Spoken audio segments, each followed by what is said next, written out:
নমস্কার, শুভ্রার Bengali story telling channel থেকে আজকের গল্প শরদিন্দু বন্দ্যোপাধ্যায়ের লেখা। গল্পের নাম প্রেতপুরী। সূর্যাস্তের পর শ্রাবণের বৃষ্টি আরো চেপে এসেছিল। আমরা কয়েকজন ক্লাবের একটা ঘরে জড়সড় হয়ে বসেছিলাম। আলোটা টেবিলের ওপর নিস্তেজভাবে জ্বলছিল।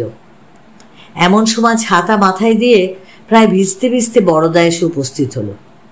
আমাদের মধ্যে একজন তাকে সম্ভাষণ করল, আয়া হি বড়দা বাবু।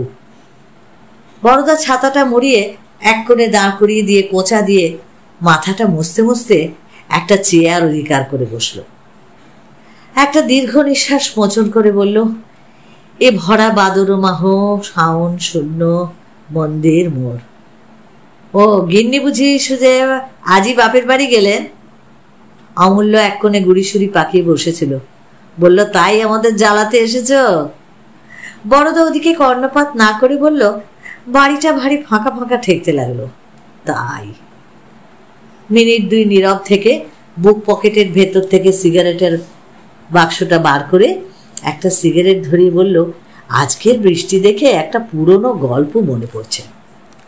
এই সারলে। অমূল্য উঠে দাঁড়িয়ে বলল, একটু যে নিশ্চিন্ত হয়ে ক্লাবে বসবো তার জো নেই। আমি বাড়ি চললুম। ঋষি, তোমার ছাতাটা যদি দাও। ঋষি ঘাড় নেড়ে বলল, আমাকেও তো বাড়ি যেতে হবে। বৃষ্টি আজ রাত্রে থামবে বলে তো মনে হচ্ছে না।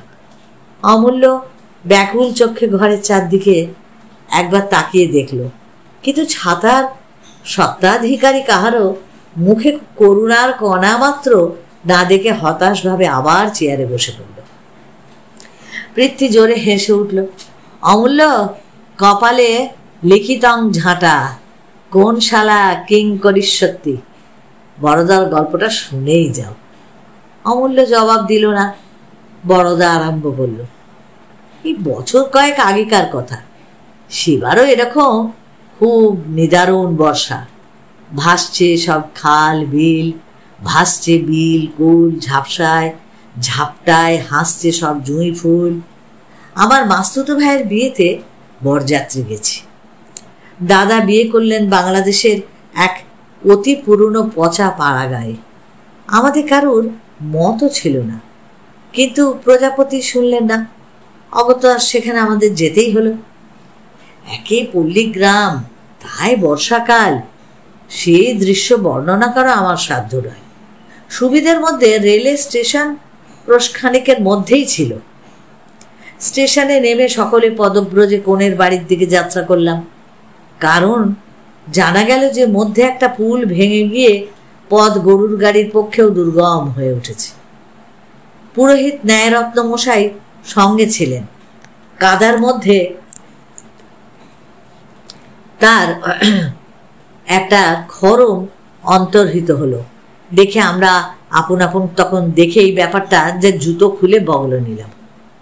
তারপর অনেক বাধা বিঘ্নের ফাঁড়া কাটিয়ে যখন মেয়ের বাড়ি উপস্থিত হলাম, তখন বর থেকে নাপিত পর্যন্ত কাউকে চেনা গেল না।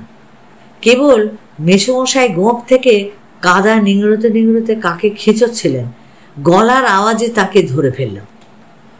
এই একরুশ পথ পায়েসের মতো কাদার মধ্যে দিয়ে হেঁটে বেশ পরিশ্রমও হয়েছিল। তাই কন্যাপক্ষ যখন মুগের ডালের খিচুড়ি আর হাঁসের ডিম ভাজা দিয়ে আমাদের অভ্যর্থনা করলেন, তখন কিছু অতিরিক্ত মাত্রায় আমরা খেয়ে ফেললাম। আহারেতে কিন্তু বড় কষ্ট পেতে হলো।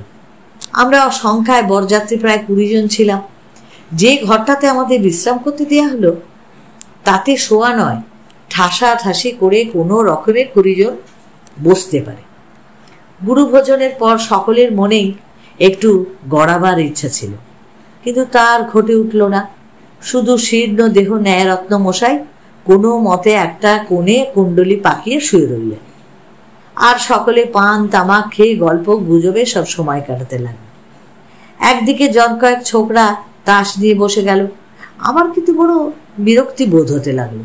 জানলার ধারে বসে মন খারাপ করে ভাবতে লাগলাম, দিনের বেলা তো যা হোক হলো, রাত্রেও কি এই ব্যবস্থা নাকি?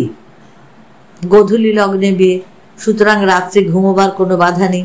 দাদা না হয় বাসর ঘর আলো করে শ্যালি আর দিদি শাশুড়ির সঙ্গে রসিকতা করে রাত কাটাবে, কিন্তু সেজন্য আমার সারা রাত জেগে পাহারা দেবার তো কোনো দরকার নেই। তাই বাড়ির একজনকে ডেকে জিজ্ঞাসা করলাম, রাত্রে শোবার ব্যবস্থা কিরকম? তিনি বললেন, পাড়া গায়ে বাড়ি ভাড়া তো পাওয়া যায় না, অতি কষ্টে এই বাড়িটা সংগ্রহ করা হয়েছে। আর একটা ঘরে এর বাড়ির জিনিসপত্র আছে, রাত্রে সব খালি করে দেয়া হবে। শুনে বড় ভরসা হলো না। 20 জনের শোবার জন্য মাত্র 2টো ঘর। অন্যমনস্কভাবে বাইরের অবিশ্রাম বাড়ি ধারার দিকেই চেয়েছে। কিছু দূরে একটা অন্ধকার দর্শন একটা ছোট পাকা বাড়ি চোখে পড়ল। বাড়িতে কেউ আছে বলে তো বোধ হলো না। দরজা জানলাগুলো সব বন্ধ। আগে বোধহয় বাড়িখানার হলদে রং ছিল, এখন সবুজ বর্ণ হয়ে গেছে। দেয়ালে স্থানে স্থানে চুন বালি সব খসে গিয়ে ঘায়ের মতো দেখাচ্ছে। আমি জিজ্ঞাসা করলাম, ও বাড়িটা কার? ভদ্রলোকটা হেসে বললেন, আপাতত ভূতের।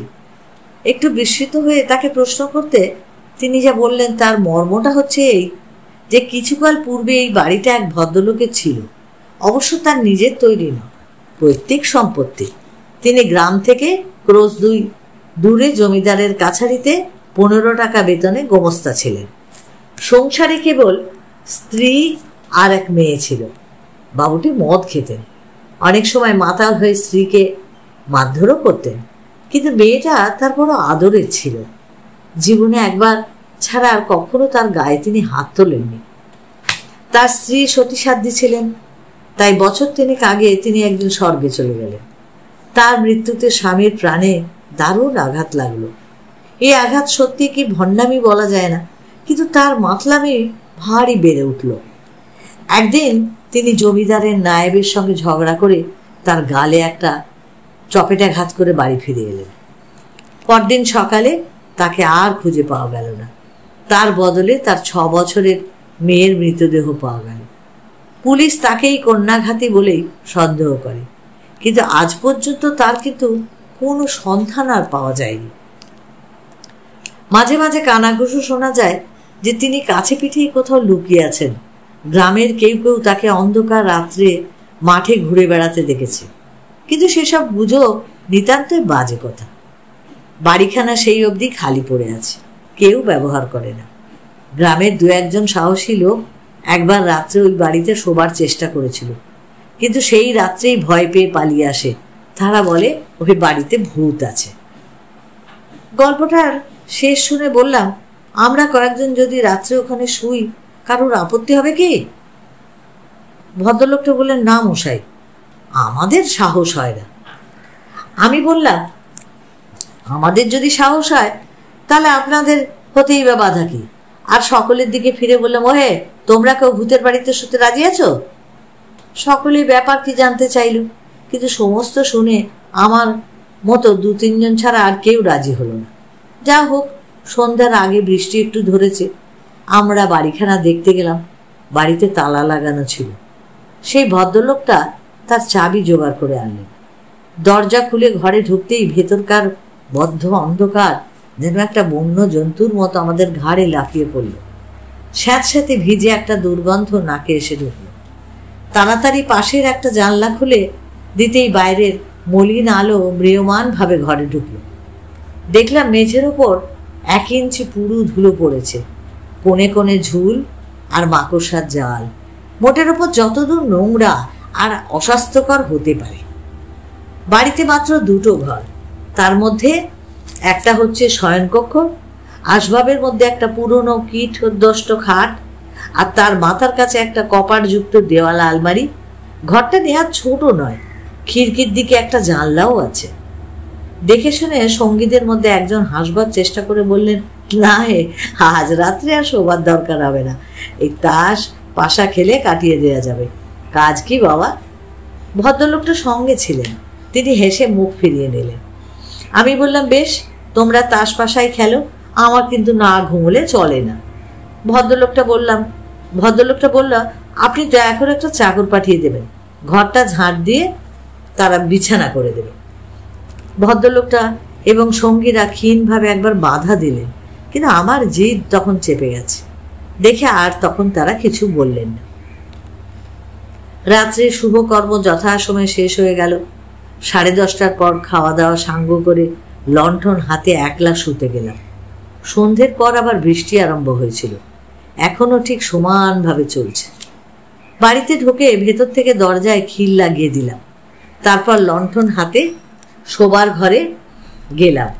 চাকর বিছানা পেতে মশারি ফেলে দিয়ে গেছিল। খিড়কির দিকে জানলাটা পূর্ববৎ বন্ধই ছিল। আলো ধরে ঘরখানাকে একবার ভালো করে দেখে নিয়ে দরজাটা বন্ধ করে দিলাম। ঘরের দরজা বন্ধ করে দিতেই ঘরটা অত্যন্ত যেন একটা নিস্তব্ধ বোধ হতে লাগলো। বায়ু অভাবে একটা গরমও বোধ হচ্ছিল। জানলাটা ধরে 2-3 বার টানাটানি করার পর মা সেটা খুলে গেল। তখন আবার ব্যাঙ ও ঝিঝি পোকার কনসার্টও শুনতে পেলাম। জানলা খুলে ফিরে আসতে পাশে দেয়াল আলমারিটার পরে কৌতূহল হলো, সেটাকেও খুলতে গেলাম। দেখি মরচে পড়ে সেটাও এঁটে গেছে। জোরে এক টান মারতেই ঝনঝন শব্দে খুলে গেল। ভেতরে দরকারি জিনিস কিছুই নেই, কেবল গোটা 5-6 খালি মদের বোতল গৃহস্বামীর সুরাশক্তির ঐতিহাসিক স্তম্ভের মতো ইতস্তত দাঁড়িয়ে আছে। শরীর বেশ ক্লান্তই হয়েছিল, তাই আলোটা কমিয়ে খাটের পায়ের কাছে রেখে শুয়ে পড়লাম। শুয়ে শুয়ে রবিবাবুর একটা গল্প বারবার মনে পড়তে লাগলো। 2-1 বার গায়ে কাঁটাও দিল। কিন্তু বেশি ক্লান্ত হয়েছিলাম বলেই হোক বা ভয় বস্তুটা আমার শরীরে কম আছে বলেই হোক, এই ভুতুরে বাড়িতে একলা শুয়েও অল্পক্ষণের মধ্যেই আমি ঘুমিয়ে পড়লাম। রাত্রি বোধ করি তখন 2টো কি 2:30 হবে। হঠাৎ কানের খুব কাছে একটা ঝনঝন শব্দ শুনে একেবারে ধর্মর করে বিছানার ওপর উঠে বসলাম। দেখি দেয়াল আলমারি থেকে শব্দটা আসছে। নিমেষের মধ্যে দারুণ ভয়ে আমার সমস্ত যুক্তি, তর্ক, বুদ্ধি, বিবেচনা একেবারে যেন লুপ্ত হয়ে গেল। এই শব্দটার যে কোনো স্বাভাবিক কারণ থাকতে পারে এ কথা আমার মনের ধার ঘেঁষেও গেল না। সমস্ত চেতনা দিয়ে অনুভব করতে লাগলাম সেই শূন্য মদের বোতলগুলো সজীব হয়ে লাফিয়ে লাফিয়ে কপাটে ঘা দিচ্ছে। সে শব্দ আর থামে না। নিশাচর প্রেতজনের এই নিশীথ উল্লাস ঝনঝন শব্দে সমভাবে সমব্যবধানে চলতেই লাগলো। আমি মশারির মধ্যে একটা বালিশ আঁকড়ে ধরে কাঠ হয়ে বসে রইলাম। আমার অবস্থাটা একবার ভেবে দেখো। বাইরে অজস্র বাড়িপাত, ভেতরে অশরীর নৃত্য। আমি আর বিছানার মধ্যে থাকতে পারলাম না। মশারিটা ছেড়ে বাইরে এসে পড়লাম। আলোটা বাড়িয়ে দিতেই ঘরের নিরাভরণ শূন্যতা যেন আমার চারদিকে দাঁত বার করে হেসে উঠল। অন্ধকার এর চেয়ে ভালো ছিল। মনে হতে লাগলো ওই বোতলগুলো এখনই নাচতে নাচতে আলমারির থেকে বেরিয়ে আসবে, এবং তারপর যে কি কাণ্ড শুরু হবে তা আমার বিধ্বস্ত মস্তিষ্ক দিয়ে আমি কল্পনাও করতে পারলাম না। আমি ছুটে জানলার কাছে গিয়ে সজোরে গড়াত চেপে ধরলাম।